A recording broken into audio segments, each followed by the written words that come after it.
Hello everyone and welcome back to The Perfect French with Dylan. Today I have an amazing lesson for you. We are going to see verbs that take être and avoir when conjugated in the passé composé.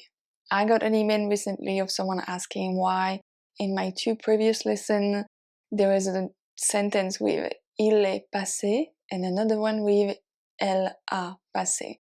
Or something like that, I'm not exactly sure, but that was with the verb passé. So today we are going to see the difference and what verbs can be conjugated with both. As usual, I made you a free PDF to keep and download. The link is going to be in the description box. Just a quick note before we start the lesson. Starting in December, I will send to whoever wants the French word of the day. So I already do this on Instagram, on Facebook, here on YouTube, but now I'm going to send it to you by email, and it's also going to be on my website. So every day we're looking at a new French word with examples. There's the audio of the sentences and the word, and any related blog post and PDF will also be sent to you by email. If you want to subscribe to it, it's going to be in the description box. I'm not sending it to my whole newsletter because not everyone wants to get an email every day. But if you want, there's the option and you can sign up today and start receiving it on December 1st. So that's it for the quick intro. Now let's look at verbs conjugated with être and avoir. We are going to see 3 quick rules today before starting to see the verbs.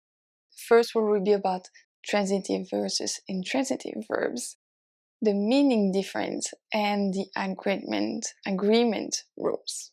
Let's start with transitive versus intransitive French verbs. So, transitive verbs in French take a direct object. They are conjugated with avoir. Intransitive verbs refer to a movement or a state and don't take a direct object.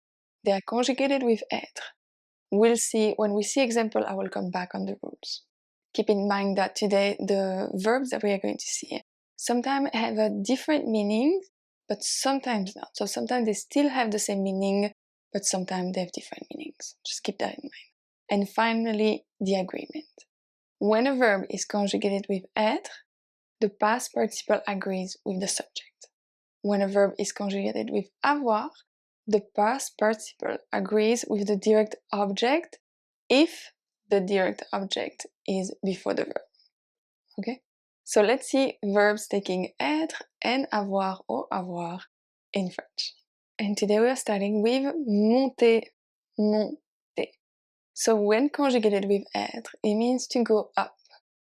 Elle est montée dans sa chambre. Elle est montée dans sa chambre.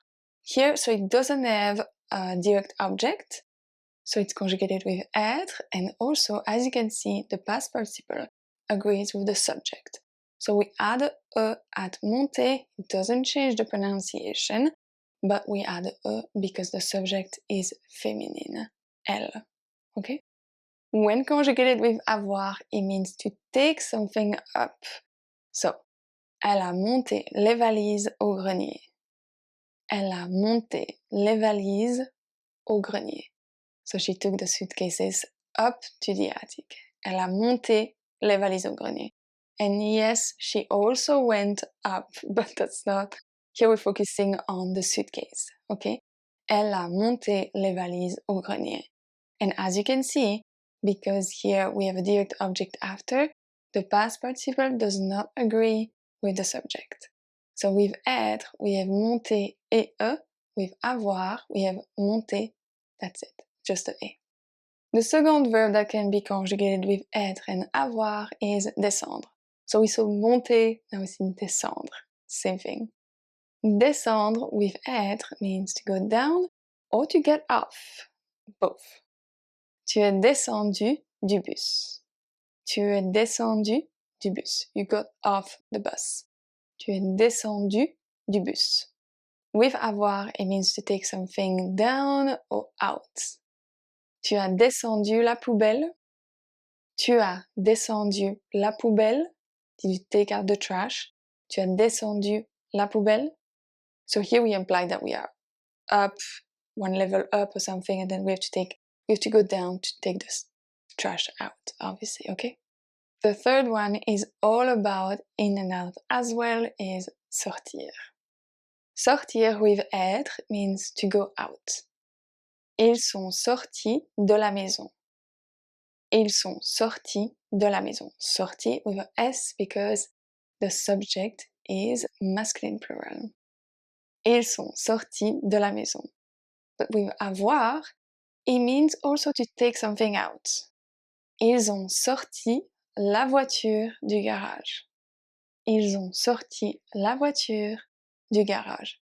So as you can see, once again, sorti agrees with the subject when conjugated with être, but not when conjugated with avoir. Rentrer also have two different significations. So we have rentrer with être, to return, to come back. Nous sommes rentrés ce matin. We came back this morning. Nous sommes rentrés ce matin.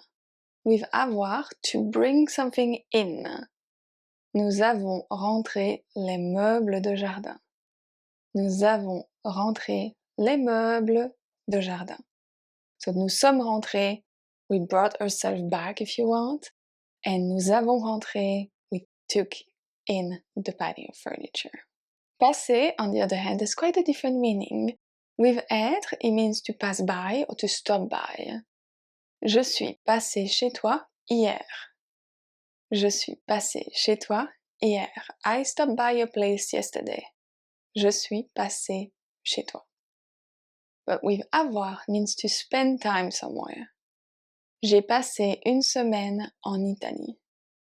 J'ai passé une semaine en Italie. To spend. J'ai passé. Two more. We have retourner. Retourner both mean to return. With être, on est retourné au travail lundi dernier.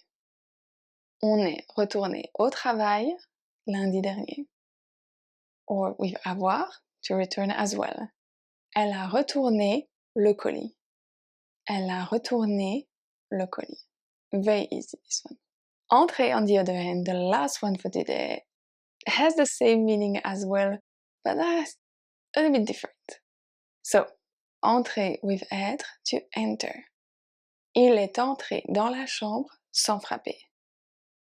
Il est entré dans la chambre sans frapper. With avoir also means to enter, but enter a little bit different. Il a entré les données dans le document. Il a entré les données dans le document. So, entrer, entrer, to enter, but just like in English, this one is a different meaning even though it's the same thing as well. Makes sense? So, il est entré dans la chambre sans frapper. Il a entré les données dans le document. Make sense? If you want to know all the verbs that take être, so such as retourner, passer, mourir, naître, etc., I have a great lesson for that. I will have it in the description box with a PDF. Next week, I will have a new French speaking practice for you. And don't forget the word of the day. If you want to subscribe to it, it's free. You just get it every day in your inbox with audio, related PDF, related blog post, everything. So it's quite useful just to, give you something to learn every day, basically. And that's it for today. I hope you enjoyed this lesson, and I will see you next Wednesday for a new French lesson. À mercredi prochain.